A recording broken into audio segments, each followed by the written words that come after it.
Baik, saya mulai ya. Selamat pagi. Assalamualaikum warahmatullahi wabarakatuh. Kita masuk ke materi yang ke-10 yaitu public speaking dan presentasi ya. Saya hanya mendemokan nanti untuk presentasinya, tapi kita perlu tahu dulu paling nggak dasar-dasar dari public speaking. Ya, seperti apa? Yang kita bahas hari ini adalah tentang public speaking, kemudian teknik presentasi, lalu aplikasi presentasinya ya.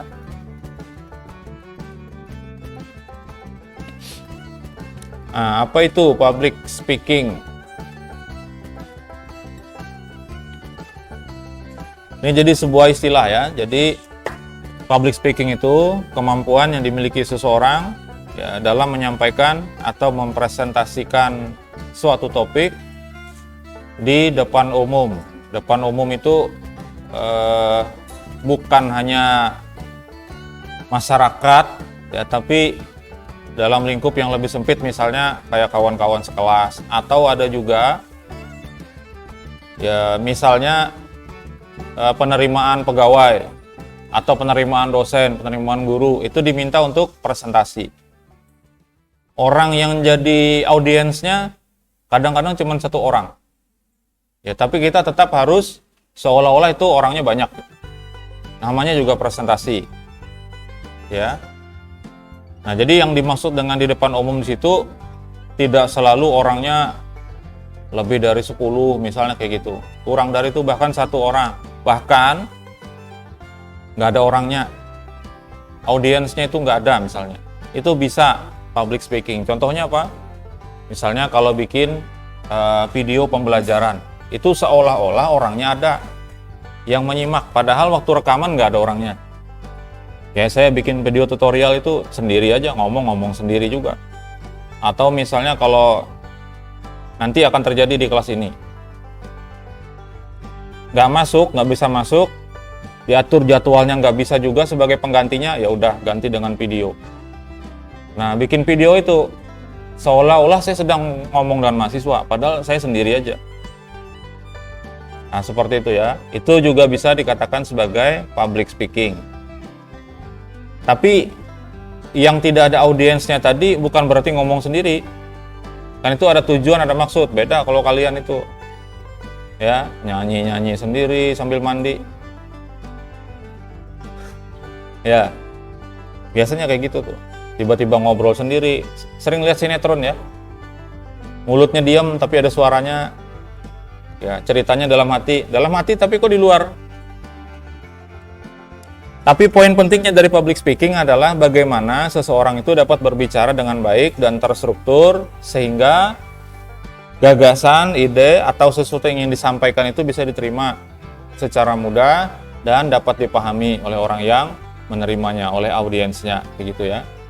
Jadi bagaimana caranya supaya berbicaranya itu mudah, baik, terstruktur, orang paham. Saya agak sulit juga mempraktekkan ini. Ya. Ini saya kutip dari Maliki ya. Ahmad Maliki namanya. Ini penulis buku public speaking. Saya ambilkan inti-intinya saja. Public speaking itu strukturnya ada 3 kata beliau ya. Yang pertama pembukaan, kemudian masuk ke isinya, lalu terakhirnya penutup. Ya, selalu seperti itu ya. Setidaknya kalau pembukaan apa? Salam lah paling enggak. Nanti kita lihat lebih lanjutnya ya. Nah, beliau mengistilahkan pembukaan ini seperti public speaking itu seperti kita naik pesawat. Jadi ada take off, nanti fly, terbang, lalu mendarat atau landing. Gitu ya. Nah, take off-nya ini pembukaannya, kalau take off-nya salah, ada gangguan, nanti pada saat terbang juga ada gangguan. Sampai ke penutupnya itu kemungkinan akan ada gangguan. Bingung nanti, kata-katanya gimana nih? Untuk menutupnya ini gimana gitu. Bisa terjadi seperti itu ya. Nah, jadi diistilahkan beliau itu seperti orang naik pesawat. Nggak banyak materinya ini ya, jadi sebentar aja. Bentar terus dari kemarin Pak, tapi lama terus. Ya nggak tahu ya. Itu dinamika namanya. Nah di pembukaan atau take off, pada saat kita bicara di depan orang ya, perlu ada yang namanya grabbing. Beliau mengistilahkan seperti itu ya, yaitu merangkul. Caranya gimana? Merangkul orang banyak itu caranya gimana di awal? Misalnya kasih pertanyaan. Apa pertanyaan paling umum kalau orang baru mulai itu apa? Biasanya nanya apa? Nanya kabar. Ya. Bagaimana kabar Anda hari ini? Itu biasanya. Nggak usah dijawab nih contoh.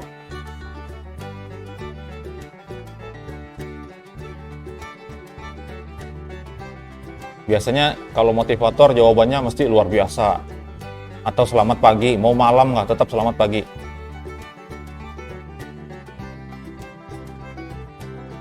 Boleh ini tanda tangan dulu.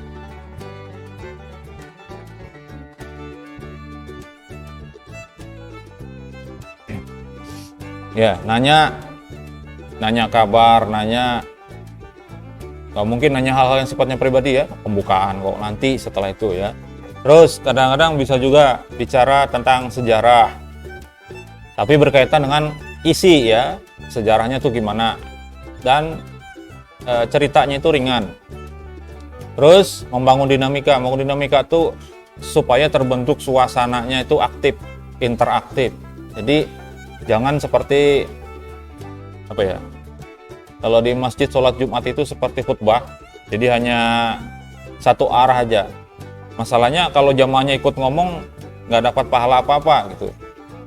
Jadi pada saat khutbah biasanya nggak boleh ada interupsi segala. Nanti kalau mau biasanya di ceramah-ceramah, pengajian-pengajian yang bisa ada tanya jawab gitu ya. Tapi ini lihat kondisinya ya. Public speaking apakah termasuk juga di yang searah? Iya termasuk. Ya, kalau saya nih justru lebih enak saya berhadapan begini, bicara jelas, melihat mukanya jelas, ekspresinya jelas. Ekspresi bosan itu sudah sering dilihat, terutama kalau siang-siang. Ya. Tapi ada kondisi di mana saya justru nggak lihat, saya malah jadi gugup, grogi. Ada tuh, kaki saya bisa gemeteran.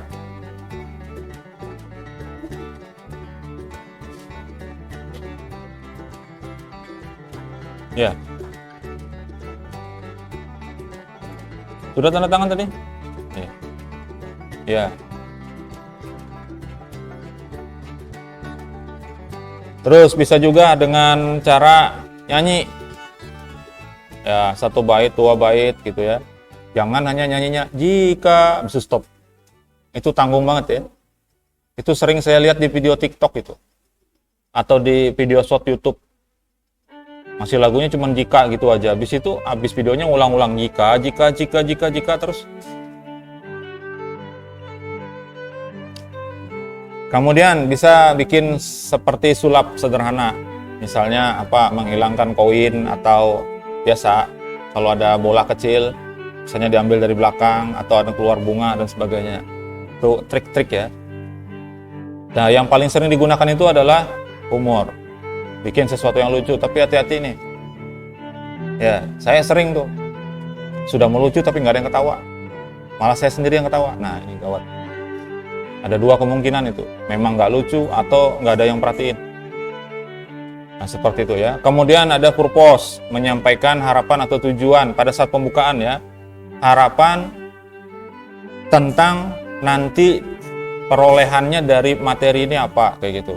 Pada saat kita presentasi ya. Kemudian mengambil komitmen, ini supaya sama-sama diikuti ya, membuat aturan atau rules. Misalnya pada saat presentasi biasanya ditayangkan slide, HP-nya silakan di silent atau dimatikan, biasanya gitu. Ya, terus misalnya kesepakatan kalau ada pertanyaan itu nanti pada sesinya jawab, atau ada juga yang membuatnya langsung. Kalau ada pertanyaan, silakan langsung ajukan, misalnya gitu, pada saat penyampaian. Nah, yang seperti itu perlu dibangun di awal, pada saat pembukaan. Kecuali memang sudah baku, misalnya kalau kayak kami ya, di kampus sana, seminar proposal tugas akhir. itu ada urutannya. Jadi nggak bisa diinterupsi, habis sedang menjelaskan tiba-tiba langsung diinterupsi ditanya, nggak boleh. Ada aturannya. Jadi presentasi dulu, kemudian tanya jawab dengan mahasiswa, lalu tanya jawab dengan dosen, terakhirnya penilaian. Itu sudah ada rule seperti itu, ya nggak bisa. Nunggu, pokoknya kalau ada pertanyaan, nunggulah di sesi tanya jawab. Saya nggak tahu kalau di sini tugas akhirnya diuji juga nggak? Presentasi ya? Baguslah kalau gitu. Yang uji berapa orang dosennya? 3. Oke, sama. Dia 3, di kami juga 3. S1 5 orang. Tapi ada seminar proposal. Seminar proposal itu 3 orang. Ada seminar proposalnya nggak? Nggak ada. Langsung bikin TA, nanti ujian aja. Nanti nggak. Pada saat mengajukan judul, supaya judul ini dibahas, diterima atau tidak, itu biasanya ada seminar kalau S1. Di sini ada? Nggak ada ya. Jadi ajukan, diterima, langsung jalan sampai bab terakhir nanti diuji. Prosesnya gitu. Presentasi terakhirnya. Nggak tahu, iya Pak, baru semester 2 kami Pak. Saya harusnya nanyanya sama yang mengulang ya. Ada nggak yang mengulang di sini? Nggak ada ya? Ya, jadi seperti itu. Tapi aneh juga, di tempat kami itu seminar proposal 3 orang, pengujinya dosennya. Ujiannya 5 orang. Saya S2, ujinya berempat aja. S2 itu, yang uji cuma berempat. Lebih hebat S1 kayaknya, yang uji sampai 5 orang ya. Ya, jadi itu rule-nya perlu dibuat pada saat pembukaan. Kalau ada pertanyaan langsung aja ya. Ini dari awal kemarin sudah, jadi nggak perlu saya ulang-ulang gitu. Nah, bagian intinya atau fly, pada posisi kita sedang terbang. Intinya adalah menyampaikan materi dengan rumus, word, tone, dan motion. Word itu apa? Word itu buat ngetik, Pak. Word itu apa? Dunia, lain harus ada L-nya kalau dunia. Word itu kalau terjemahannya kata. Ya. Tapi kalau kita maknai secara luas, kalimat. Gitu ya. Secara luas loh ya. Kalau nyari di kamus, word ya kata. Kalau kalimat apa? Sentence ya. Nah, kemudian tone, intonasi. Lalu ada motion, gerakan. Nah, 3 itu digabung. Jadi berkata-kata, kemudian ada intonasi suara, kadang nanti pelan, kadang nanti suaranya agak nyaring sedikit, ya. Terus ada model kayak orang marah dikit, enggak ya. Terus ada gerakan. Kebayang kalau saya ngajar gini aja. Matanya aja kesana kemari gitu, terus diam aja gitu. Ini bapak ini kenapa nih? Apa kerasukan apa gimana gitu ya? Terus import, melibatkan audiens dengan cara apa? Mengenal dan menyebutkan nama. Jadi ditanya, tapi ini biasanya untuk yang sifatnya beda-beda sih ya. Public speaking ini di dalam kelas nanti berbeda. Kelas teori seperti ini nanti beda dengan kelas praktikum, beda. Ada yang nanti mesti jalan-jalan, harus jalan-jalan. Biasanya kalau dia bukan sebagai operator, dia ini hanya menyampaikan materi aja. Operatornya bisa orang lain atau dia kendalikan lewat remote. Nah, kalau kayak gitu posisinya enak tuh, bisa jalan-jalan. Nanti ditanya namanya siapa, kemudian terakhir nanti sebutin namanya. Bukan hanya nanya aja, ya ibu ini atau bapak ini, bisa langsung disebut kayak gitu.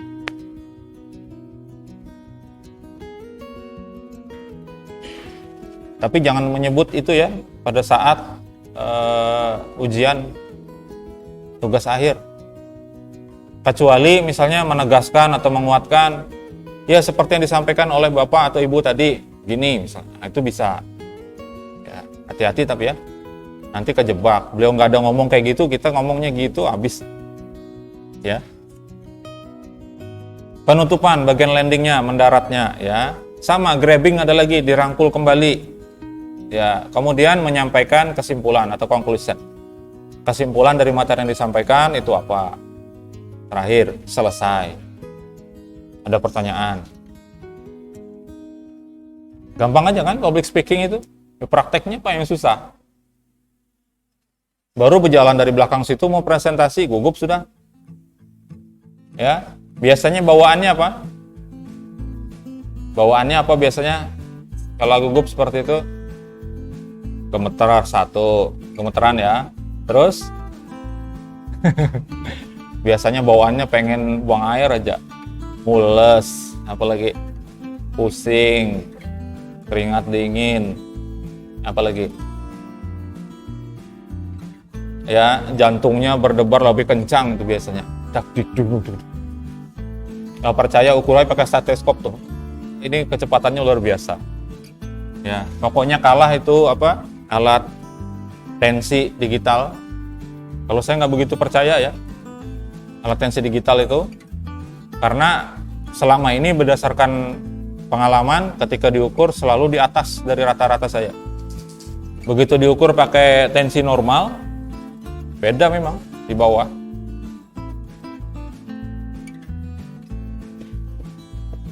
Terus ada lagi jam ya, mungkin ada yang pakai jam yang katanya bisa mengukur denyut nadi. Ada ya? Coba dilepas jamnya, taruh di meja kayak gitu, diukur bisa nggak? Ada yang bisa, ada yang nggak. Nah, kalau dia tiba-tiba bisa, berarti jam ini penanjaru. Itu sudah di set. Begitu dia dipencet untuk mengukur, dia sudah ada set di awal. Nanti akan diacak angkanya. Kenapa? Rata-rata kalau saya pernah gunakan yang seperti itu, saya kira beneran. Saya tes lah iseng, namanya orang IT, taruhlah di atas meja gitu. Ukur, pencet. Sekalinya bisa dapat. Dan rata-ratanya seperti ketika saya meletakkan di tangan. 70 sekian denyut jadi saya. Saya belum pernah segitu-gitu. Ya, rata-rata 60-an aja. 60 sampai 66 itu denyut jantung saya. Normal ya. Ini dalam keadaan normal 78. Wah, ini saya jadi takut. Nanti jangan-jangan kena serangan. Gitu ya. Nanti dicoba tuh yang punya ya. Ada juga yang nggak bisa tuh, ditaruh gitu dia nggak bisa. Harus ada sesuatu yang menempel di bawah lampunya. Kasih ini tisu belakangnya. Atau sesuatu yang padat, atau ditaruh di sini misalnya di ujung. Bisa ngukur nggak dia? Bisa. Ya, jam palsu. Alat ukurnya palsu. Ya. Karena logika saya tidak masuk juga itu. Ditaruh di sini, di posisi di atas ini, di pergelangan tangan atas, itu bisa ngukur denyut nadi itu aneh. Sedangkan orang aja ngukur denyut nadi ditempelin di sini, dipegang. Kalau nggak di sini, kalau saya sering di sini atau di kaki.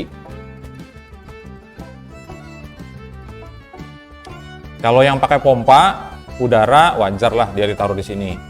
Ya, dia bisa ngukur kalau itu. Tapi tetap kebanyakannya mungkin 5-10% perbedaan. Maka saya lebih suka pakai yang manual. Di rumah punya. Ya sedikit-sedikit bisalah caranya. Ngerti aja lah kalau rumus secara umumnya. Ya. Pernah diajari. Atasnya itu Pak, katanya. Atasnya itu denyut pertama yang paling kuat. Kemudian bawahnya adalah denyut terakhir yang paling lemah. Udah, katanya gitu, bener nggak? Hanya masalahnya adalah telinga saya kurang peka, itu aja. Jadi akhirnya gimana? Akhirnya saya ngukur tensi ibu saya, bapak saya lihat jarumnya aja. Kalau jarumnya kuat, tek, oh ya dah ini atasnya, gitu ya. Sampai terakhir paling lemah, dah itu bawahnya. Gitu.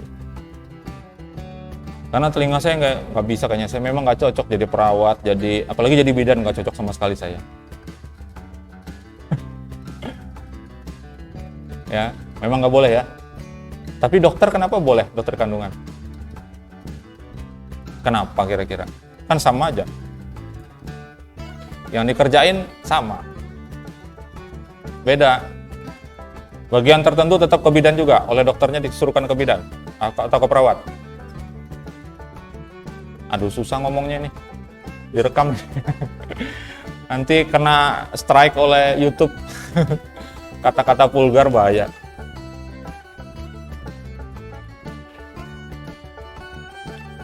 Nanti praktek pada ini ya, ke PBM ya. PBM, praktek bidan mandiri. Prakteknya, setahu saya ada, saya mungkin kakak tingkat kalian mungkin pada saat istri saya melahirkan itu ada yang praktek. Artinya apa? Melihat langsung proses persalinan.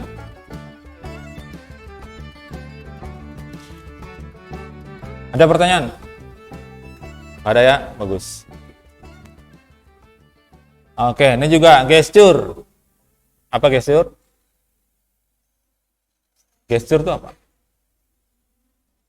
Taunya gitu apa gitu. Nah, agak susah ya menjelaskannya gesture itu apa. Yang pertama yang harus dilakukan adalah kontak mata. Jangan waktu presentasi itu melihat ke bawah, jangan lihat ke atas saja. Ya, orangnya, audiensnya itu yang dilihat. Nah, itu salah satu memang dari awal ya. Jadi kalau awal mulanya ini sudah gimana ya, tidak bisa mengendalikan diri, itu susah. Maka penting ya, pertama itu penting mengendalikan diri pada saat di awalnya. Pada saat di awal harus dapat mengendalikan diri dulu. Ya, diusahakan kalau gugup ya tetap ada gugup, tapi jangan sampai itu lahir ke dalam ekspresi, ke dalam motion, ke dalam pergerakan kita. Jangan sampai terjadi. Kalau terjadi juga gimana? Diminimalisir setidaknya, gitu ya. Jadi ngelihat matanya. Kemudian face, ekspresi. Kalau marah, ya tunjukkan mukanya muka marah. Ya. Jangan lagi marah tapi mukanya ketika dilihat orang pada ketawa. Ini susah. Ya. Kemudian hand movement, pergerakan tangan. Penting juga. Ya kalau diam aja gimana presentasi? Ada presentasi kalau kelompok biasanya ya. Ada satu orang aja yang presentasi, yang bikin dia juga, yang kerjain, pokoknya dia juga semua sampai presentasi itu dia sendiri. Ya, ini kawannya kerjain apa coba? Ya, cuma numpang nama aja. Kalau saya kayak gitu langsung saya sampaikan, yang tidak ikut coret namanya. Tidak ikut mengerjakan, tidak ikut apa-apa. Mending ya, kalau kawan yang lain yang mengerjakan, dianya yang presentasi, oke lah, masih ada lah. Ini kalau nggak ada sama sekali. Kemudian pindah posisi. Nah, ini sifatnya relatif, tergantung keadaannya. Kalau kayak saya, ngapain saya jalan-jalan? Apalagi kalau praktek. Ya, kalau praktek, kecuali sudah selesai mempraktekkan, baru melihat apa yang dikerjakan oleh pesertanya. Nah, baru jalan-jalan. Kalau seperti ini, rasanya saya nggak perlu berdiri, nggak perlu jalan-jalan, nggak perlu ke belakang. Beda kalau nanti kita jadi motivator. Wah, kalau jadi motivator itu kalau ada balkon bisa naik ke balkon dia. Ya, ke lantai atas ya.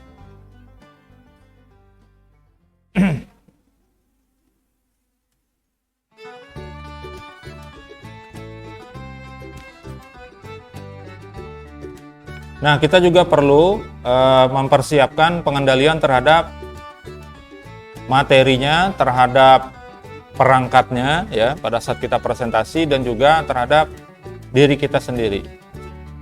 Ya, kata-kata yang paling sering keluar, ada nggak yang memperhatikan? Sejak saya awal dulu masuk sampai sekarang, yang paling sering keluar itu apa? Ada nggak? Yang ini kita nggak sadar. Kitanya itu nggak sadar. Saya sendiri tuh nggak sadar. Begitu saya mendengarkan rekamannya, kenapa saya sering bilang ini? Apa kata-kata yang paling sering keluar dari saya? Yang bapak ini ngulang-ngulang terus, itu terus gitu. Apa kira-kira? Ada nggak? Ya? Oke, dapat. Dengan berbagai intonasinya ya, kata-kata iya, itu tadi barusan. gitu ya. Jadi tidak, itu tadi lagi secara berulang tanpa sadar, kita tuh nggak sadar. Nah kemudian gerakan tangan, sering memperhatikan saya, gimana gerakan saya? Gini, kadang-kadang aja begini, paling seringnya begini, terus begini saya. Ini gatal nih, nggak tahu ya. Begini, ini yang disebut dengan T-Rex style. T-Rex itu kan begini. Nih, T-Rex style. Atau penguin. Penguin style. Penguin tuh gimana? Ya diam aja ke bawah gitu ya. Itu kalian tuh yang sering gitu. Kalau berdiri presentasi, berdiri aja kaku. Terus baca terus. Jangan dibaca. Kalimatnya tuh 1, 2, 3 begitu. Tapi kita mengeluarkan penjelasannya. Ya, kalau presentasi gitu. Kalau saya bisa aja 2 slide, 2 jam bisa. Ngomongnya. Bisa, ya. Kalau saya menguasai. Kalau enggak, ya nggak bisa. Kalau komputer, oke. Bisa. 2 buah slide aja. Atau 3 buah. Pembukaan, terus isinya 1 slide, terakhirnya penutup. Bisa. 2 jam bisa. Karena memang bidang saya. Kalau disuruh ngomong kebidanan, 10 menit aja saya nggak tahu lagi selanjutnya apa. Kalau penguin, ke bawah, diam gitu ya. Nah, terus nggak berani buka tangan. Ya, nggak tahu kenapa. Apa takut ketiaknya kebuka gitu? Nggak tahu. Bisa jadi. Bisa jadi ya. Jadi ada yang seperti ini, paling sering saya gini ya. Nah, gini. Karena memang posisinya enak ini. Mejanya pas ukurannya ya. Nih posisi naro siku ini enak nih sama gini ya. Kalau agak rendah sedikit nggak enak nih.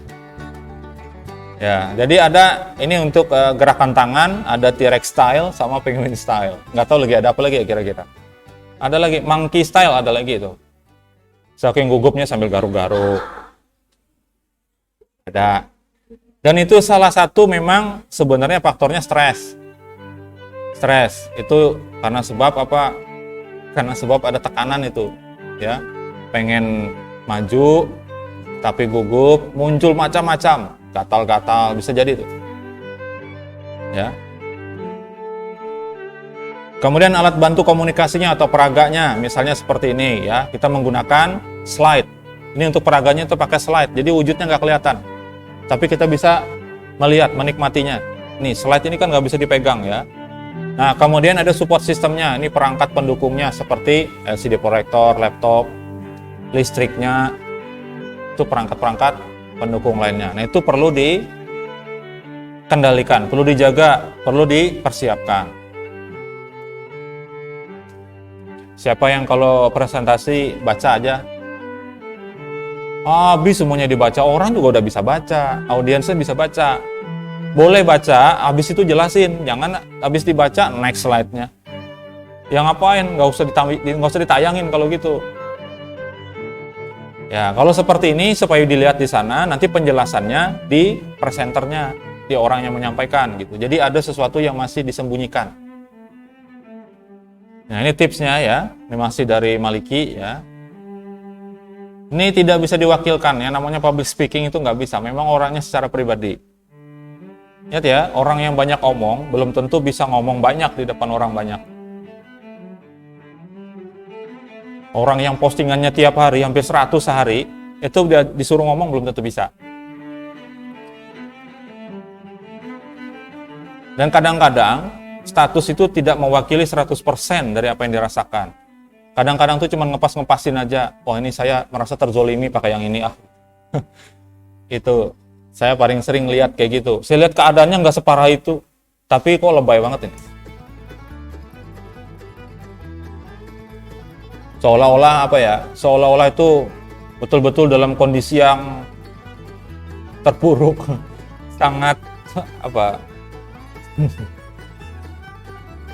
Posisinya dalam posisi yang betul-betul di bawah kayak gitu. Padahal enggak. Ya, ini hati-hati nih. Mending bikin status sendiri. Tulis sendiri, jelas tuh ori ya. Kalau pakai punya orang, hati-hati, itu ada unsur ininya. Ada unsur berlebihannya kalau saya melihatnya. kecuali membuat status yang sifatnya untuk pengetahuan orang banyak. Misalnya yang saya tugaskan kemarin. Ada beberapa yang belum masuk ke email saya, tolong dikirim ya.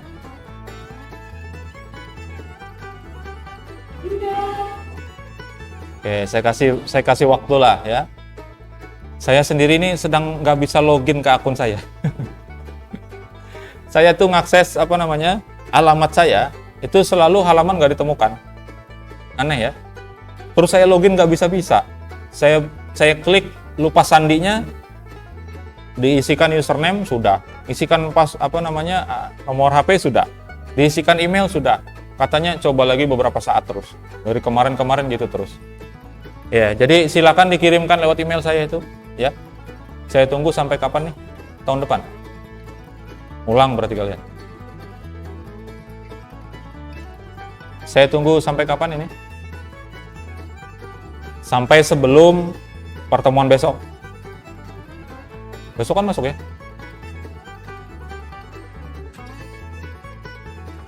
Saya iseng aja nanya, masuk nggak kita hari ini? Ternyata enggak. Dijawab enggak. Loh, enggak jadi kah? Bahkan saya salah lihat jadwal saya. Saya kira besok itu masuk jam 10. Ternyata jam 1 ya. Saya yang salah lihat yang itu, yang besok, hari Selasa.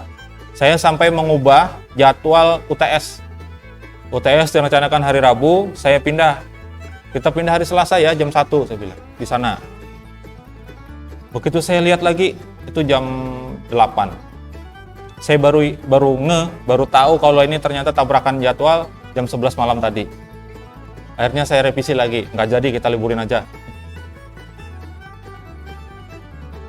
Gitu ya. Jadi tidak semua orang bisa bicara di depan orang banyak. Tapi itu tetap harus dijalani nanti. Ya, maka perlu latihan nih. Gimana latihannya, Pak? Nah, sering-sering aja duduk sini. Bukan hanya duduk.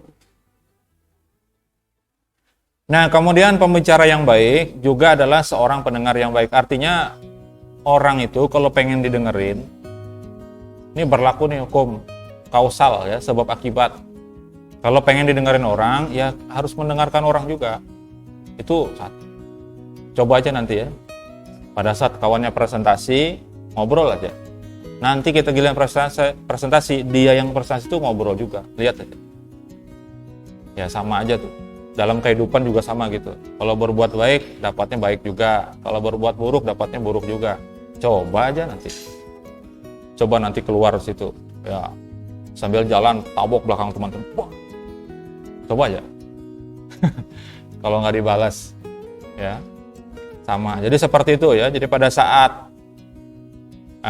kita menyampaikan sesuatu, dengarkan. Nanti ada saatnya kita yang mendengarkan, sama seperti itu ya. Kemudian berikan pujian. Saya rasanya belum pernah memuji kalian. Oh, sudah pernah. Pertemuan pertama. Ini duduknya rapi banget ya kayak gini. Kalau kelas di kampus kami itu acak-acakan udah. Ada yang ngumpul di depan situ, nanti ada satu orang ujung belakang sana. Entahlah ngapain gitu. Kalau saya cuek aja, mau dia main HP ke apa kan, sampai tidur situ terserah aja. Yang penting dia hadir. Kalau saya itu lebih baik masuk telinga kanan, keluar telinga kiri daripada nggak masuk sama sekali. Makanya saya bikin syarat kalau lambat silakan aja masuk, tapi tidak tanda tangan, biasanya segitu. Tergantung durasinya ya, setengah jam biasanya kalau saya. Kenapa? Karena saya tidak membatasi orang pengen dapat ilmu, silakan aja masuk, tapi harus ada konsekuensi. Nah, rumusnya dari para ahli, kata beliau nih, kata Pak ini Maliki. 1 jam persiapan itu 1 menit di atas panggung. Waduh, lama banget ya. Presentasinya kalau tugas akhir itu biasanya sekitar 10-15 menit, itu presentasi. Presentasinya biasanya, belum tanya jawab itu. Ini katanya terlalu berlebihan juga sih sebetulnya. Tapi ini berdasarkan penelitian mungkin ya, kita nggak tahu. Mungkin yang maksimal gitu ya. Jadi dipersiapkan dalam 1 jam, itu habisnya dalam waktu 1 menit. Karena apa ya, pada saat kita menyampaikan sesuatu itu, kalau habis materinya, terus nggak ada lagi yang bisa kita improvisasi, selesai. Waktunya masih panjang. Nah, Beda dengan kuliah. Kalau kuliah nih kadang-kadang bisa cepat, bisa lambat gitu ya. Kalau kita dikasih waktu, misalnya jadi presenter internasional, wah, ini susah nih. Waktunya dibatasi masalahnya, maksimal sekian menit. Ya, atau nanti ada yang jadi calon wali kota, calon bupati, ya nanti ada debat misalnya, debatnya dibatasi, jawabnya sekian menit aja. Nah itu perlu pengaturan waktu yang bagus ya.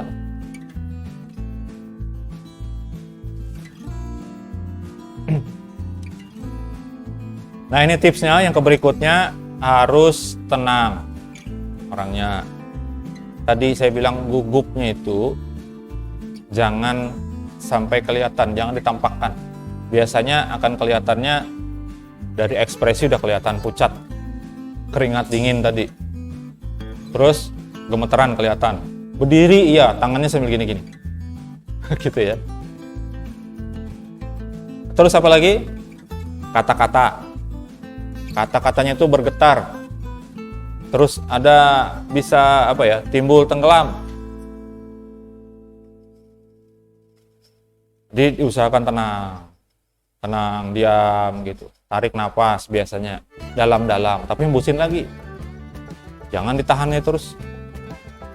Justru kalau ditahan terus kelamaan nahannya malah jadi semakin gugup. Ya, kemudian sopan dalam tutur kata dan tindakan. Jangan apa ya? Ini susah nih ya. Mencontohkannya susah karena ini direkam ya. Nah, misalnya kata-kata yang digunakan itu kata-kata yang kasar misalnya, atau terlalu vulgar, itu jangan. Kecuali dalam kelas yang memang dalam posisi kita sedang membahas hal tersebut. Misalnya membahas tentang alat reproduksi ya harus ngomong namanya apa disebut. Ya gitu ya. Tapi kalau kayak saya misalnya ini nggak pas. Mata kuliah aplikasi teknologi informasi, ngomongnya tentang itu nggak pas. Ya, terus tindakan juga sama. Kalau zaman dulu, nggak tahu kalian ini mengalami apa enggak. Waktu sekolah SMP, SMA, yang kalau ngantuk-ngantuk dikit itu kapur papan tulis itu bisa melayang. Kalau enggak penghapus terbang. Pernah merasakan? Kayaknya gitu ya. Terus kalau zaman dulu periksa kuku, rambut. Saya pernah yang kena. Motongnya sekali doang. Tarik gini dipotong, cek, sudah, kena masuk. Ya mau nggak mau akhirnya harus cepak. Karena sampai ke dekat akar rambut motongnya. Ini kenapa nggak sekalian dibagusin aja dalam hati saya, tapi ya nggak bisa ya kan, namanya hukuman. Terus perhatian, sudah paham ya. Kemudian suasananya riang gembira, jangan suasananya suasana kesedihan. Ini mau bahas apa ya? Tiba-tiba pesertanya pada nangis semua, aneh. Tergantung konteksnya ya, apa yang dibahas. Ada pada saat saya menyampaikan materi, beberapa mahasiswa yang menangis itu ada. Wah, tentang apa itu? Saya hanya mengingatkan kuliah, biayanya mahal. Ini kejadian ya, di kampus kami itu. Saya hanya menyampaikan contoh aja. Ada orang tua, mahasiswi nih perempuan. Ada orang tua datang di semester 5. Si anak ini sudah semester 5. Kebetulan waktu itu saya kepala bagian akademiknya. Jadi yang ngurusi record dari mahasiswa. Data-datanya ada di saya. Orang tuanya datang, ini dari daerah nih, bukan asli Palangkaraya masalahnya. Datang nanyain anaknya. Anaknya perempuan. Ini sampai mana sudah pendidikannya? Kebetulan ngambilnya kalau nggak salah D3 juga waktu itu, semester 5. Karena sejak semester 3 itu tidak pernah lagi anaknya itu mengirimkan KHS ke kampung. Tidak pernah lagi ke orang tuanya. Sampai semester 5 didatangi. Ternyata ketika dicek, betul. Anaknya aktif semester 1 dan semester 2 aja. Setelah itu hilang. Sampai semester 5 itu nggak ada. Waduh Pak, saya kirimin terus uang buat bayar SPP kata. Lah di catatan kami pembayarannya pun nggak ada. Apalagi kuliahnya, karena syaratnya harus bayar dulu baru bisa nyusun KRS. Di sini sama? Ya sama. Ya gitu. Gimana mau nyusun KRS, gimana mau kuliah orang dia belum bayar. Nah gitu. Walaupun ada kebijakan misalnya yang belum bisa bayar itu masih bisa dikasih keringanan nyusun dulu, misalnya gitu, masih bisa ya. Nah yang seperti itu sering kejadian, banyak. Udah dikirimin terus itu. Kebayang ya? Biaya kuliahnya berapa, biaya dia kosnya berapa, makannya sehari-hari berapa. Belum biaya transportasinya, ya BBM-nya dan seterusnya, pulsanya lagi. Kalau dihitung-hitung kira-kira sebulan berapa nih yang dari daerah? Kosnya sama makan, kos sama makan aja lah. Kalau biaya kuliah itu kan sudah fix, pasti ya, setiap semester segitu. Yang makan ini kadang-kadang fleksibel dia. Kalau pas kenanya ulang tahun diserbu kawannya, mau nggak mau belikan kue bawang, jadi traktir satu-satu gitu. 1 jutaan ada nggak? 1 jutaan ya. Kebayang pada saat itu, orang tua di kampung, ada orang tua itu yang kebetulan saya sedang menerima pendaftaran mahasiswa barunya, orang tuanya langsung membayar biaya kuliah itu, bicara, ngomong, ini saya jual tanah Pak, katanya. Ya, kebayang ya, jual tanah supaya anaknya bisa kuliah. Nah, saya hanya berpesan ke mahasiswa itu. Coba dibayangkan orang tuanya yang jual tanah itu. Harusnya kuliahnya benar-benar. Itu satu, yang pertama. Benar-benar, setidaknya sampai lulus tepat waktu. Kenapa? Karena kalau semakin lama, dia berbanding lurus. Semakin lama kuliah, semakin banyak biaya yang keluar. Itu pasti dah. Ya, jadi gimana caranya lulus tepat waktu? Lulus tepat waktu. Yang kedua, mikir gimana caranya mengembalikan apa yang sudah dikeluarkan orang tua itu. Gimana caranya mengembalikan? Setidaknya mikir dulu. Actionnya pasti nggak bisa, karena kita kuliah dulu. Kerjanya kan belum. Mikir dulu gimana nanti, punya niat sudah, nanti apa yang dikeluarkan itu, kayak misalnya tanah yang di situ, misalnya dijual. Nanti gimana caranya itu bisa balik lagi. Kalau nggak bisa yang itu yang balik, setidaknya tanah yang lain, sediain. Setidaknya mikirnya kayak gitu. Tidak bisa juga ternyata, setidaknya setelah lulus jangan jadi beban orang tua lagi. Ayo pikir, coba diingat orang tuanya, Rondo. Tiba-tiba deh. Ya udah, kalau saya hanya nyampaikan aja. Beda dengan yang pakai biaya sendiri. Itu pun juga tetap jangan boros. Ya. Terutama saya sampaikan tuh kalau di sebelah sana. Di sini ada yang merokok nggak? Nggak ada di sini, di luar nggak tahu. Ya. Mahasiswa kami itu anak semester 1 merokok. Tanya, yang biayain kuliah siapa? Orang tua. Orang tuanya di mana? Di kampung. Kerjanya apa? Bahuma, menetes, memantat. Menetes, memantat itu nggak bisa tiap saat. Bahuma sama. Ya, kalau jadi petani paling maksimal berapa setahun? Anggaplah 2 kali dalam setahun ya. Itu pakai bibit-bibit yang sudah sudah direkayasa, seperti tanaman jagung misalnya ya, itu yang sudah direkayasa sekian bulan aja sudah bisa menghasilkan. Oke, kalau yang itu ya, kalau misalnya yang menetes kira-kira bisa tiap bulan. Ini kebun segini habis sudah di bulan depan bisa lagi, nggak bisa. Harus nunggu dulu, kan ada umurnya. Sama dengan karet. Ya. Nah, seperti itu. Wah, dipikir ya. Yang orang tuanya bekerja di kampung sana, gimana? Harapan, coba pernah nggak bertanya? Terutama yang dari kampung ya, atau yang dari kota sendiri lah. Pernah bertanya nggak? Dengan orang tuanya, entah ibunya atau bapaknya, atau yang lain, misalnya kalau sama tantenya atau sama omnya, kakek neneknya ya, pernah ditanya nggak? Mereka membiayai kuliah itu harapan mereka apa? Kepada kita yang disekolahkan itu tuh harapannya apa? Nggak pernah nanya nggak?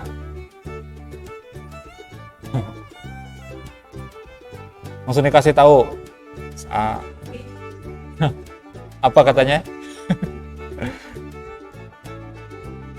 Ya, nggak kayak kami. Ada lanjutannya nggak itu? Karena kalimat ini berbahaya ini. Lanjutannya nggak ada. Biar nggak kayak kami. Harusnya lebih di bawah kami, kan nggak kan? Ya, jangan seperti kami itu, kita sudah paham maksudnya ya. Kondisinya dan keadaannya seperti itu, harusnya kita lebih baik. Nah, supaya kita ini jadi lebih baik, orang tua itu sampai rela mengorbankan apa saja. Nah, aduh, pikir lagi ya. Nah, merenung nanti ya. Gimana? Oh, saya cuek aja Pak. Wah, ini ciri-ciri anak durhaka. Hati-hati ya. Perlu mikir ya. Suasananya harus riang. Kalau tiba-tiba, aduh, mohon maaf ya. Terus kompeten, menguasai materi. Ini temporer sifatnya. Kalau saya relatif yang ini. Dalam kondisi tertentu, kalau praktikum saya bikin salah. Ini untuk penilaian biasanya. Dalam praktikum, saya ngetik coding atau rumus itu salah. Memang sengaja disalahin.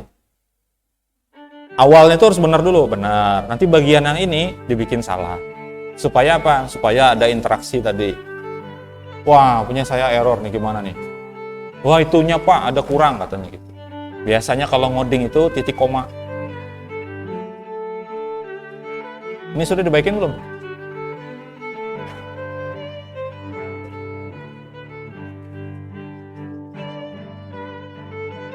Saya jam 10 masuk lagi nih. Ya, nggak apa-apa. Saya bilang fleksibel sih, kita bisa nanti mundur setengah jam, saya bilang gitu. Maju setengah jam kalau ada ininya. Ada keadaan tertentu. Jadi dalam kondisi tertentu, biasanya kalau ngoding itu ada tanda titik koma. Kalau ngoding itu belakangnya, perintah-perintah itu ada titik koma belakangnya. Biasanya saya tinggalin. Ada beberapa yang saya tinggal. Begitu dijalankan, muncul pesan error. Di baris kesekian error. Ayo, kenapa ini? Punya saya kok error? Punya kalian error juga nggak? Enggak Pak, berarti nggak ngikut saya bilang. Kalau ngikut saya, ini pasti error. Wajib errornya. Kalau ada yang nggak error, berarti salah. Karena memang disengaja. Atau saya tanya, ini tadi menunya apa ya yang ini? Nah, kayak gitu. Sengaja aja, itu membangun dinamika. Karena ada kelas yang memang pasif sama sekali. Satu kelas nih, saya ngajar. Masuk hari Jumat pagi. Masuk jam 7, mahasiswanya datangnya setengah 8. Ditanya, ada pertanyaan? Nggak ada. Jelas? Diam juga. Saya bingung jadinya. Ya udah, selesai.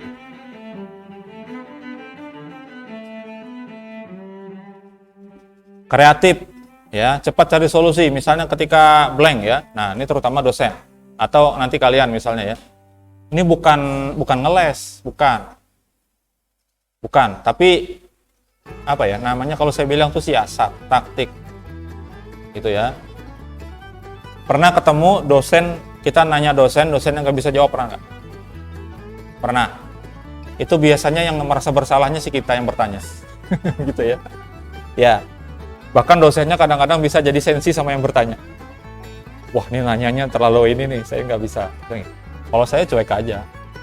Udah ngerti caranya. Sebenarnya simpel aja. Kalau nggak tahu, jawab nggak tahu. Saya sebetulnya.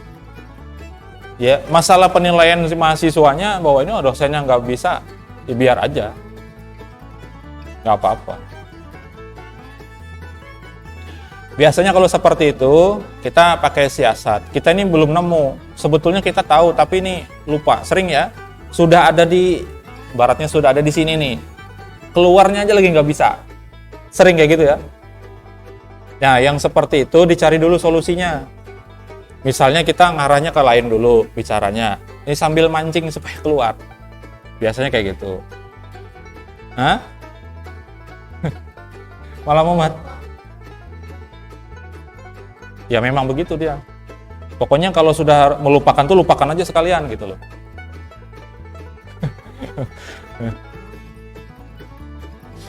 Jangan sudah putus tuh tapi masih diliatin WA-nya, statusnya. Apa coba hubungannya ya? Nyari solusi ya. Kalau sudah dilupakan tuh sudah hapus, delete, kalau perlu blokir sudah. Jangan dibuka-buka lagi blokirnya. Enggak. Ya. Ini enggak, masih aja di stalking. Enggak stalking ke medsosnya, sama kawannya ditanya-tanya, gimana dia? Allah. Ya, jadi seperti itu, nyari solusi. Kalau nggak bisa juga, jawablah tidak bisa. Itu lebih aman sebetulnya. Ya, jadi jangan takut bahwa nanti dianggap kita tidak menguasai, nggak apa-apa. Ini kan pertanyaannya sebagian kecil saja dari materi yang disampaikan gitu. Jadi dan itu tidak akan menyebabkan misalnya kalau misalnya kita jawab nggak bisa gitu ya, mata kita tetap bisa lihat, kita masih tetap bisa bernapas gitu ya. Apakah dengan tidak bisa menjawab itu lalu kita nggak bisa jalan misalnya gitu kan enggak. Kita aja kadang-kadang mikirnya terlalu rumit kesana kemari ya, lalu lebay mikirnya. Oh ini efeknya luar biasa gitu, seakan-akan besok itu kiamat sudah.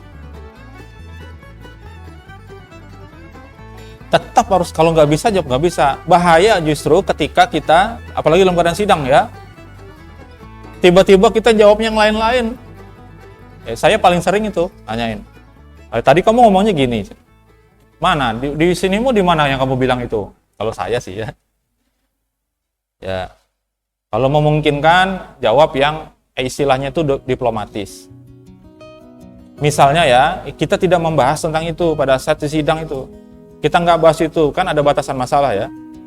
Kita nggak bahas itu, ditanyakan oleh itu. Kadang-kadang penguji itu memang sengaja, dia udah baca, tapi dia sengaja mancing keluar dari topiknya, sengaja.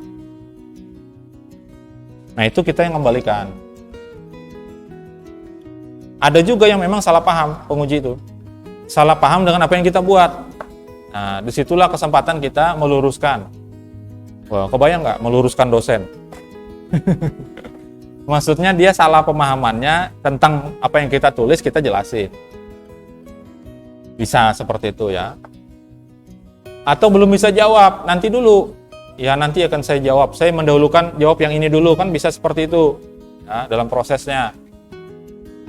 Nah, dalam konteks presentasi di kelas pada mata kuliah ya, jangan sekali-kali bertanya misalnya kalau sebagai audiens ya, yang sifatnya menjatuhkan itu jangan.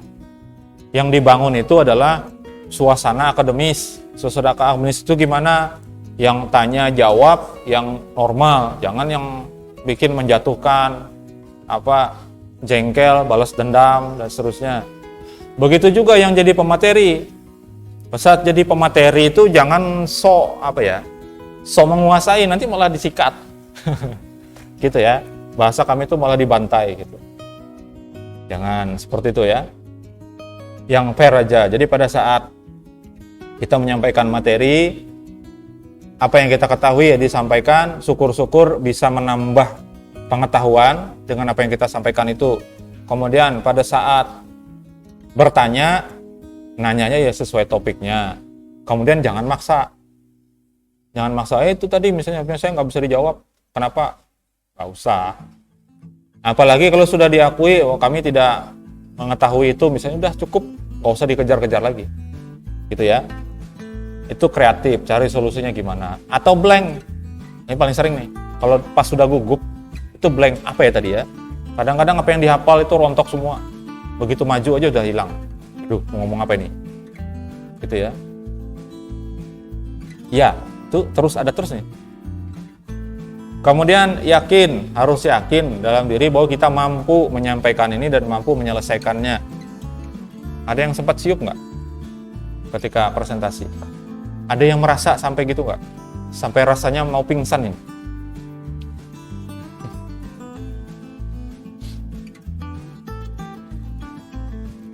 Berani menghadapi risiko, apapun risikonya. Tadi terkait misalnya dengan pertanyaan-pertanyaan yang sifatnya kita nggak bisa kendalikan orang banyak. Ya, kita sudah bikin batasan masalah, ini yang akan dibahas, tapi pertanyaan itu bisa kemana-mana. Ya, itu kita harus kembalikan lagi ke pokok permasalahan, ke topik masalahnya apa yang kita bahas. Ada pertanyaan? Gak ada, sudah ahlinya semua presentasi ya. Untung mata kuliah ini nggak ada presentasinya. Tekniknya, unsur-unsurnya yang pertama ada presenter, kitanya, orang yang menyampaikan materi. Kemudian ada materinya, ini sifatnya abstrak, wujudnya dalam bentuk file. Ya, kita mempersiapkannya. Ada juga yang dalam bentuk fisik, kalau zaman dulu. Misalnya pakai apa? Pakai handout yang dibagikan. Atau menggunakan OHP yang pakai lampu. Dulu ditaruh pakai di kertas apa? Kertas transparan, dicetak di situ, terus ditaruh di lampu, nanti ditampilkan di layar. Dulu kayak gitu. Zaman sekarang sudah pakai proyektor, ya. Kemudian media dan sarana presentasi. Ini slide-nya, perangkatnya, lampunya, kayak tadi ya. Di situ nggak terlalu jelas kelihatan karena matahari posisinya ada di mana? Kalau pagi ini posisinya di mana matahari? Sana ya. Sana pas itu. Ya terserah lah. Yang penting masih terbit di timur ya. Kalau sudah terbit di barat sudah nggak ketemu lagi kita ya. Kiamat berarti. Kemudian unsurnya adalah audiens, pesertanya. Nah ini perlu diperhatikan. Pada saat menyampaikan materi itu dilihat kisaran usianya ini usia berapa, tingkat pendidikannya bagaimana, pekerjaan atau profesinya, latar belakang kultural budayanya seperti apa. Seperti itu dilihat ya. Kalau kayak gini jelas kisaran usianya, kemudian pendidikannya jelas. Jadi nggak mungkin kita itu bicaranya untuk seperti kalian misalnya. Saya bicaranya seperti profesor itu.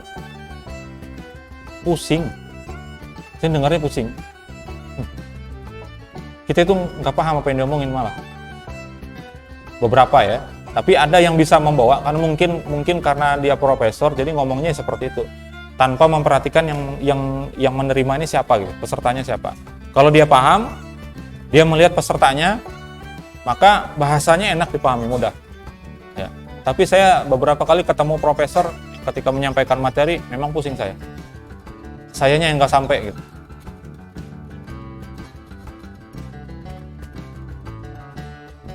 Ini masalah-masalah sering dihadapi. Takut, malu ya. Apalagi nanti malu-maluin. Ya, lagi jalan aja sudah kesandung kabel. Aduh, ini sudah semakin membuat buyar tuh. Ya, atau HP-nya lah jatuh misalnya gitu ya. Itu semakin nambah gugup. Udah sampai sini, begitu mau naruh laptop kelepasan. Terus salah nyolok situ kok nggak bisa hidup-hidup. Wah, semakin itu.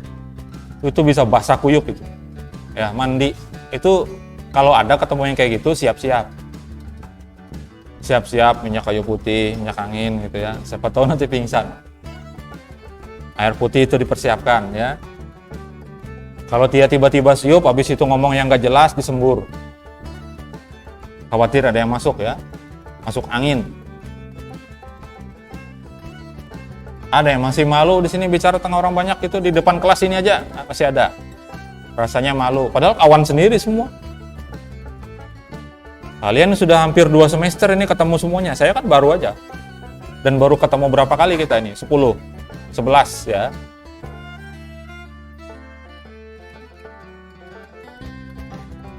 Selalu ingin buang air, baik besar maupun kecil. Termasuk mules perut. Termasuk gatal-gatal. Keringat. Ya. Terus masalahnya terlalu formal. Kaku. Nah ini. Kalau saya nggak terlalu suka tuh, termasuk sidang itu. Ketika nguji, alah mahasiswa ini kok tegang banget nih. Biasanya kasih humor dulu gitu. Kamu sudah makan belum? Enggak, ini saya cerita, kalau dijawab. Belum, sama. Saya malah nggak ada minum sama sekali sahur tadi. Sudah bangun alarm, saya matiin aja alarmnya. Harusnya kan sahur ya. 2 kali bunyi saya matiin aja. Bangun-bangun sudah subuh, ya udahlah nggak bisa minum lagi. Terlalu banyak gerakan yang tidak perlu, ya tadi garuk-garuk, apa suka main pulpen biasanya. Terus apa ya? Kadang-kadang ada yang kayak gini-gini, tuh macam-macam. Coba aja disadari diri masing-masing. Pada saat menyampaikan materi atau pada saat ngobrol dengan orang itu kelihatan. Ketika ngobrol dengan orang. Kalau pas lagi pegang, biasanya saya gini-gini. Gini. Tuh, kalau saya pegang, kalau enggak, yang lain. Gini saya. ini hidung saya gatal. Kurang persiapan dan tidak menguasai materi, ini sama. Slide-nya belum dibikin, atau dadakan bikin slide-nya, yuk kacau, kalimatnya ada yang kurang, ada yang salah tulis di situ. Ya, saking kopas-kopasnya itu ya, jawaban chat dari pacarnya dikopas di sini, walah, kelihatan. Kemudian yang juga bikin masalah adalah tidak memahami cara mengoperasikan media presentasi. Cara ngidupin LCD, nggak ngerti. Cara menyambungkannya, sudah tersambung, sudah ini hidup, sudah tapi nggak tampil-tampil, gimana? Ada yang harus dipencet di sini. Biasanya pakai FN, F berapa, kayak gitu ya. Atau pakai Windows P kalau saya. Pakai gambar bendera, terus huruf P. Itu biasanya muncul ada duplikat, ada apa pilihannya lupa saya nih. Nih seperti ini. Ada PC screen only, ada duplicate, ada extend, ada second screen only. Ini beda-beda nih tampilannya. Kalau saya pilih yang di atas, di layar ini nggak tampil, di saya aja tampil. Kalau duplicate dua-duanya. Kalau extend, saya bisa menampilkan yang berbeda sama sekali. Di tempat saya ini beda tampilannya dengan yang di situ. Jadi saya bisa tarik ke sana tampilannya. Nah, itu kalau mau, kalau kita dalam posisi seperti ini ya, posisi kita begini, kita melihat slide itu. Slide yang tayang seperti itu, di laptop saya lain tampilannya. Itu bisa, extend namanya. Kalau second screen only itu yang sana aja yang tampil, di tempat saya mati.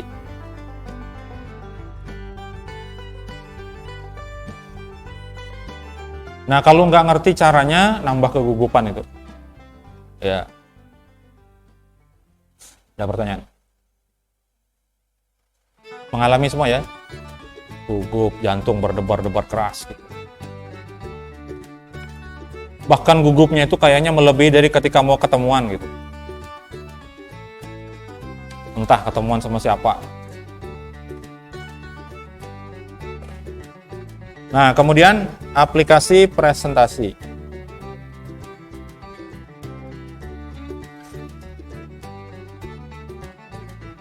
Ini yang digunakan bebas apa saja sebetulnya ketika presentasi. Sekarang sudah lebih dimudahkan menggunakan proyektor. Kalau zaman dulu kebayang itu pakai karton. Kartonnya dikasih pakai paku, di papan tulis biasanya menjelaskan. Jadi kalau mau menampilkan beberapa peraga itu beberapa lembar kayak gitu. Atau ada juga yang menggunakan slide manual. Slide manual itu pakai kertas yang dibalik kayak kalender gitu, tapi besar. Nah, seperti itu. Sekarang sudah jauh lebih mudah, kita harus gunakan yang paling mudah ya. Kemudian bisa juga menggunakan alatnya secara langsung. Misalnya, kalau kita bicara tentang organ manusia, biasanya ada bentuknya, patung-patungannya itu. Ini bagian hatinya, ini yang bagian usus, dan seterusnya. Nah, bentuknya juga tidak terbatas pada hanya teks saja. Seperti ini ada teks, ada gambar, ada grafik atau chart ya. Terus bisa dimasukkan dengan audio, video, sekaligus bisa semuanya. Bahkan ada animasi. Saya yakin kalian ini sudah bisa semua pakai aplikasi presentasi ya. Biasanya menggunakan aplikasi apa? Buat presentasi? Hah? PowerPoint. Jangan bilang PPT. PPT itu nama filenya. PowerPoint sama Canva bisa ya. Kalau saya bebas saja. Tapi yang umum kan itu ya. Kadang-kadang saya bisa aja tuh pakai Word aja. Materinya langsung saya tampilin, bisa untuk presentasi. Nah, tapi tergantung permintaan nanti ya. Ketika di ujian pastinya sih diminta membuat slide presentasi. Ya, bisa, kalau yang pakai WPS namanya WPS Office Presenter ya, seperti itu. Nah, yang penting dipahami ya, pada saat membuat slide, terutama menggunakan PowerPoint, menggunakan Canva, menggunakan presenter itu ya, animasi yang terlalu banyak itu bikin bosan dan kelamaan nanti nunggunya. Apalagi di set waktunya lama, satu animasi 1 detik, Kebayang kalau kayak gini, ini ada 4 poin. 5 sama judulnya di atas. Ya. Dikasih 1 detik, 1 detik. Ya, ini kelamaan nunggunya. Enter gitu, dia jalan. Enter. Tapi nanti kita lihat sikonnya, ada yang memang harus begitu. Ya. Animasinya monoton, sama terus animasinya. Animasinya turun dari atas terus kayak gitu. Ya, ini juga bikin bosan. Dan tidak respect lagi audien. Kenapa? Pasti kayak gitu nanti. Sudah tuh, dalam bayangan tuh sudah muncul. Pasti nanti turunnya dari bawah. Kadang-kadang jadi bahan ngobrol. Saya mohon. Coba pernah. Saya sering gitu sih. Coba kita tebak ya. Nanti dia keluar lewat mana ini. Kalau memperhatikan slide saya, memang transisinya, efeknya sama. Cube. Balok. Tapi dia tidak tetap, tidak sama. Keluarnya dari mana itu beda-beda. Tapi kalau ada yang memperhatikan, itu konstan saya bikin. Dari atas dulu, nanti dari kanan, dari kiri, baru dari bawah. Nanti balik lagi dari atas, dari kanan, dari kiri, dari bawah. Saya pulang lagi. Memang sengaja saya bikin gitu.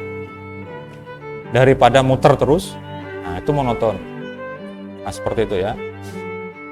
Kemudian memilih jenis animasi yang singkat dan tidak terlalu banyak pergerakan. Ini tergantung ya. Kalau materinya banyak, ya seperti saya untuk animasinya nggak ada. Yang ada adalah efek transisi. Kenapa seperti itu? Memang sengaja. Ya. Ini penting pengecualiannya. Sembunyikan sebagian isi slide untuk membuat audien penasaran. Misalnya, dibikin per poin tampilnya. Nanti diklik muncul lagi. Klik lagi baru muncul. Itu kalau ingin membuat rasa penasaran. Memang ada hubungannya. Kalau kayak gini, nggak perlu.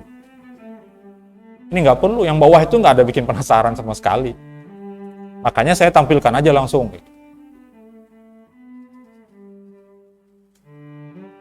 Ada pertanyaan? Nggak ada ya? Perlu dipraktekin apa enggak? Sedikit aja ya. Nah ini. Membuat presentasi. Kita harus menentukan desain atau layoutnya. Penting ini. Ya. Seperti saya, apa motivasinya tuh? Bikin. Ini kalau di sini nggak terlalu kelihatan ya. Kalau di bawah, nanti pertemuan selanjutnya di bawah ya. Di lab. Itu lebih kelihatan. Kenapa? Ruangan lebih gelap. Warnanya warna pink. Ya menyesuaikan. Tapi kalau yang ini nggak mungkin saya bawa ke sana. Ya, saya dibilang apa nanti gitu ya. Wah, Bapak ini. Pilih desain sama layout, itu penting. Bahkan sekarang sudah banyak disediakan template-nya ya. Tinggal pilih yang mana. Kemudian, animasi antar slide. Pergantian antar slide seperti ini tadi. Ya, itu namanya transisi. Efek transisi itu penting juga. Kalau mau yang paling mudah gimana? Diblok semuanya, kemudian dipilih random. Udah, itu kita nggak ngurusin. Setiap kita pindah slide, dia akan ganti-ganti animasinya, efek transisinya. Kemudian, animasi di dalam kontennya. Ini ada berapa poin? Ada 6. 7 sama judulnya ya. Usahakan kalau judul itu jangan dikasih animasi. Jadi pada saat pindah slide, kalau memang mau ada animasi, pindah slide pakai transisi, judulnya tuh sudah muncul. Itu sudah salah satu bentuk membuat penasaran. Mau bahas apa nih? Itu apa ya di bawahnya itu kira-kira dalam hati ya audiensnya. Kemudian pada saat memunculkan poin-poinnya itu bisa menggunakan 4 ini.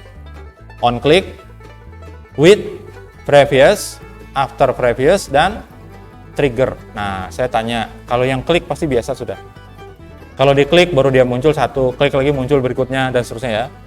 Kalau yang with sudah pernah gunakan? Yang after sudah. Jadi kalau after penjelasannya pada saat slide ini, slide-nya tampil beserta judulnya, setelah selesai proses animasinya, kalau dia pakai after maka akan muncul. Nanti selesai animasi yang satu, dia akan diikuti oleh animasi yang berikutnya. Jadi nunggu selesai dulu. Tapi kalau dia with, itu bareng. Sama-sama. Kita ngesetnya samanya sama yang mana? Kalau misalnya ini 16 ini, kita set bareng semua. Pada saat pindah ke slide yang ini, kan masih kosong. Pada saat saya klik, 66-nya itu muncul semua. Bareng, tapi beranimasi. Animasinya itu bareng. Tampilnya itu bareng semua. bedanya ya. Kalau after, dia setelah. Jadi setelah satu selesai, baru satunya lagi jalan, baru satunya lagi jalan. Jangan bikin yang kayak gitu ya. Kecuali rentang waktunya cepat. Cek, cek, cek, cek. Seperti tangga gitu, turun cek, cek, cek, cek gitu. Kalau itu oke. Tapi kalau 1 detik kelamaan. Muncul dulu 1 detik lagi muncul lagi, itu kelamaan. Ya, bosan kalau kayak gitu. Terus sudah pernah nyoba animasi kontennya berdasarkan trigger, berdasarkan pemicu. Kita klik misalnya sebuah objek, baru muncul objek yang lain. Sudah pernah nyoba? Nanti digunakan sesuai keperluan. Saya bisa bikin slide-nya cuma 1, tapi yang tampil macam-macam. Bisa. Halamannya cuma 1 aja. Judul yang tadi, awal tadi. Ya, public speaking dan presentasi. Udah. Tapi di bawahnya ada tombol 1, 2, 3, 4, 5. Saya klik tombol yang 1, muncul slide. Dari samping, cet, muter. Cet. Nanti saya klik, dia hilang lagi. Kembali. Itu kan 1 slide aja. Saya nggak pindah slide. Konten aja yang ganti-ganti. Bisa bikin ya? Harus bisa. Harus bisa. Nanti di ujian nggak keluar. Sudah tegang aja.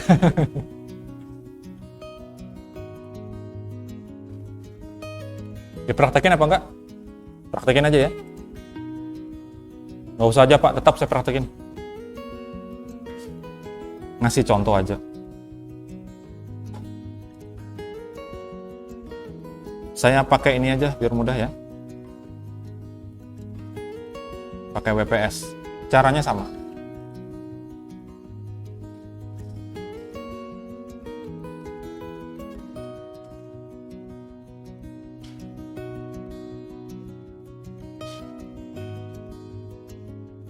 Desainnya perlu kita pilih ya. Kalau di awal tadi sebetulnya ada pilihan desain banyak. Nah, kebetulan kayaknya nggak ada warna pink nih. Yang mendekati cuma warna oranye ya. Ya udah yang ini aja. Nah, kasih judul dan sebagainya saya nggak bahas yang ininya.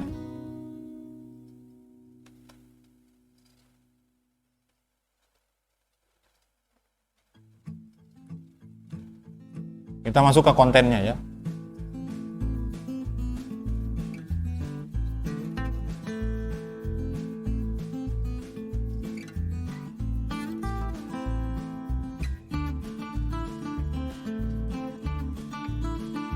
Aduh, minta koneksi internet ini.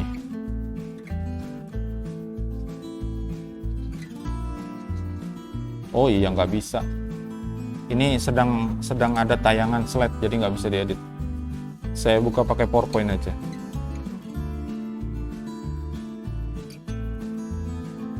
Sedang ada yang saya tayangkan di situ. Tadi kan saya buka ini ya, slide tayangan, nggak bisa deh. Mengedit ini nggak bisa.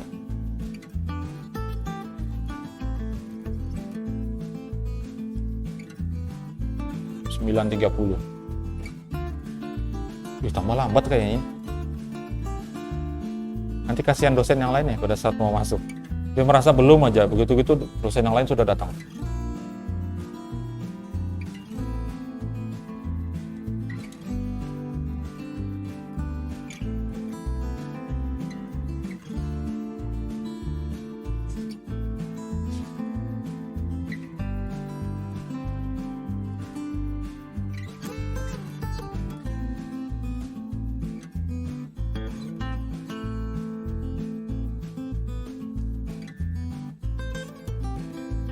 Oke, judul di situ ini aja lah.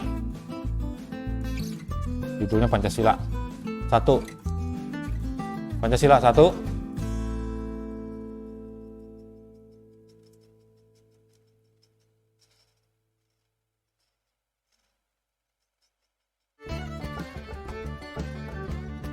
Dua.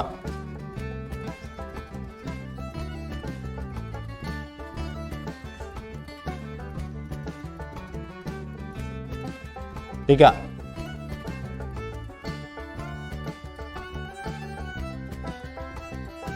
Empat.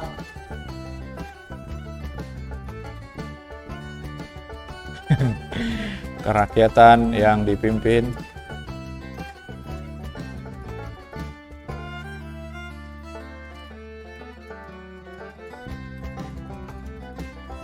kebijaksanaan,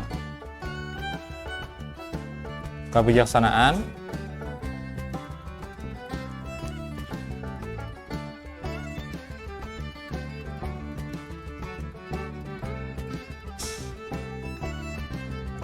lima.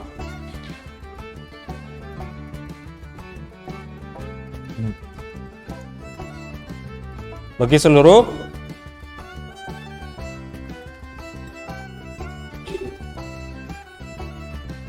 ya, lupakan saja huruf besar kecilnya ya. Oke.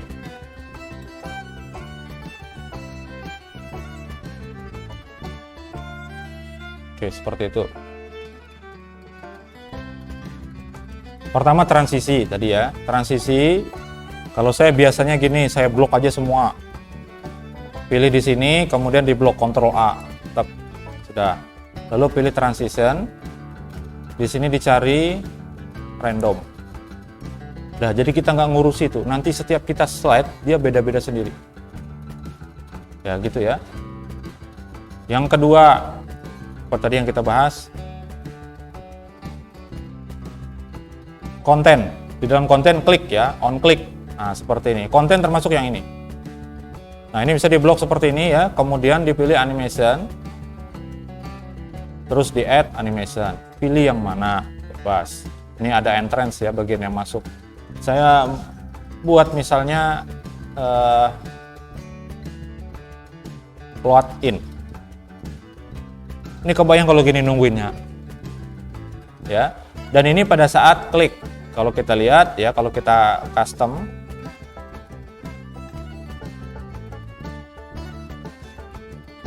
sini ya, ini berlaku semua nih. Ada 1, 2, 3, 4, 5. Jadi dia berurutan satu persatu ya. Nah, kalau kita lihat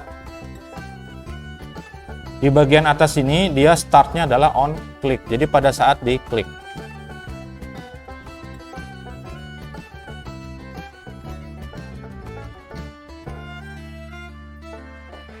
Nah, ini tampilannya beda sama saya.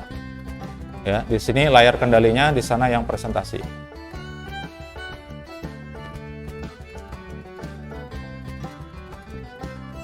Perhatikan, tadi efek dari random. Saya kembali ke halaman judulnya, saya klik lagi, animasinya beda. Saya klik lagi, kembali, kemudian beda lagi. Nah, itu nggak capek ya, dan nggak monoton. Kemudian ini supaya bisa tampil, saya harus klik seperti ini. 1. Ini namanya on klik. On klik. Harus diklik dulu, baru muncul yang lain. Oke, seperti itu ya. Berikutnya, apa tadi? Width. Ya, kalau width, terserah bagian mana yang mau disamakan. Tapi ini saya blok semuanya. Seperti ini saya blok, kemudian di bagian startnya kita bikin width previous. Seperti ini, kemudian saya tampilkan langsung ya, seperti ini.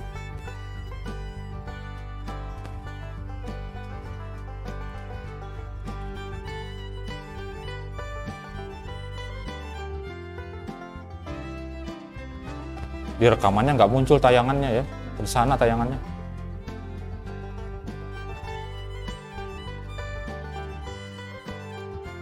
Nih seperti ini, dia tampil semuanya barengan. Terus kalau dia after ya,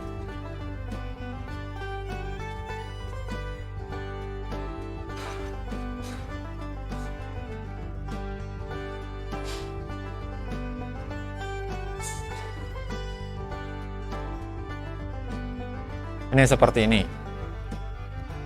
Setelah yang satunya dia akan lanjut kayak gitu.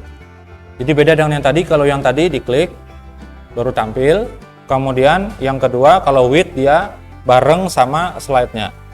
Yang ketiga dia akan muncul secara langsung setelah yang satu selesai. Satu selesai dia naik, satu selesai dia. Ini nanti tergantung dari penggunaan. Terus yang ke berikutnya, Ini yang menggunakan trigger. Kita perlu bantuan ya. Aduh, cepat gak waktunya nih.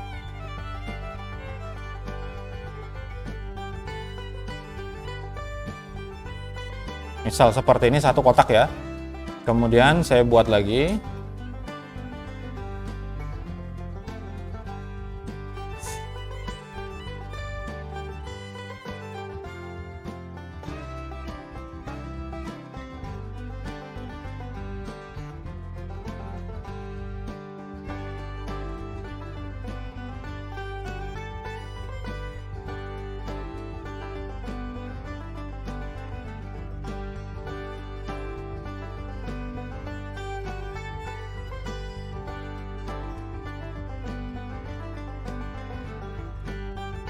Katakanlah seperti itu ya. Kemudian ini digeser ke samping.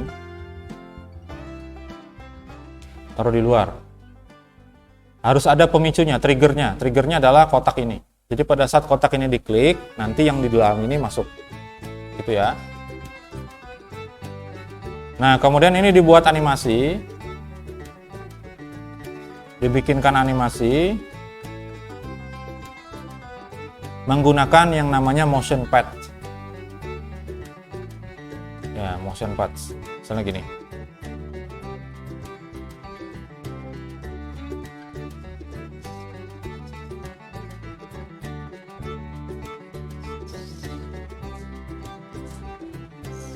Gak kelihatan garisnya. Maunya seperti itu, maunya. Ya. Pada saat dia nanti dijalankan akan seperti itu. Nah, terus gimana? Menampilkan ini gimana? Menampilkannya kita klik seperti ini, kemudian kita pilih option ya.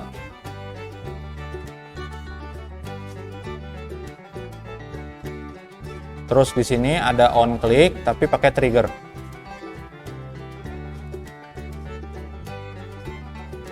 Yang mana yang kita pilih sebagai pemicunya? Boleh teks, boleh yang lain-lain. Nah, saya pilih yang rectangle 3 ini ya. Karena yang itu yang kotak itu tadi.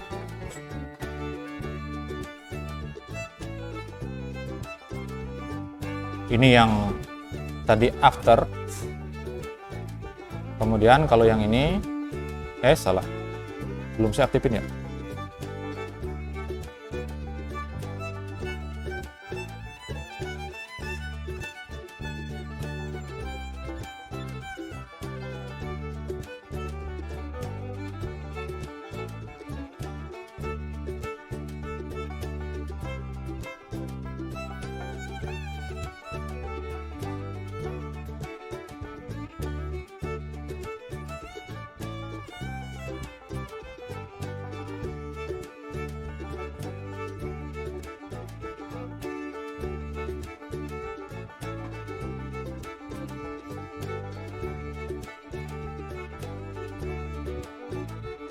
Balik kayaknya.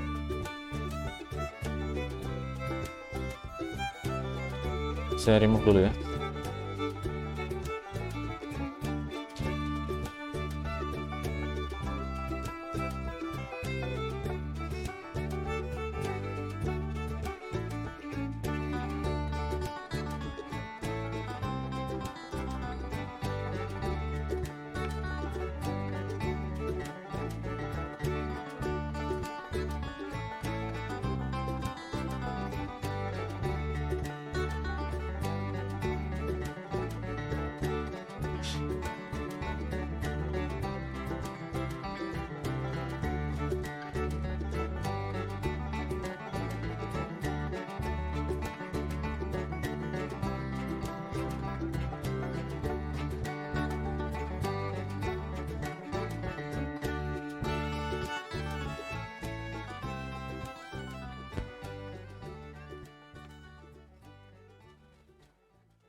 Nah, seperti ini.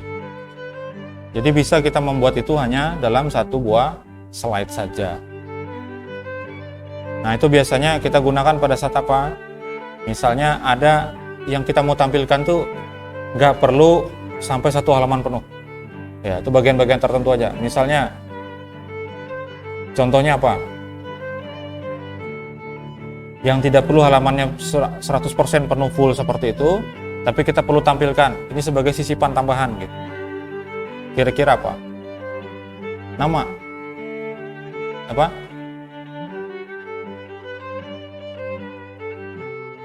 Termasuk bagian dari takut, malu itu ya, kalau ngomongnya pelan.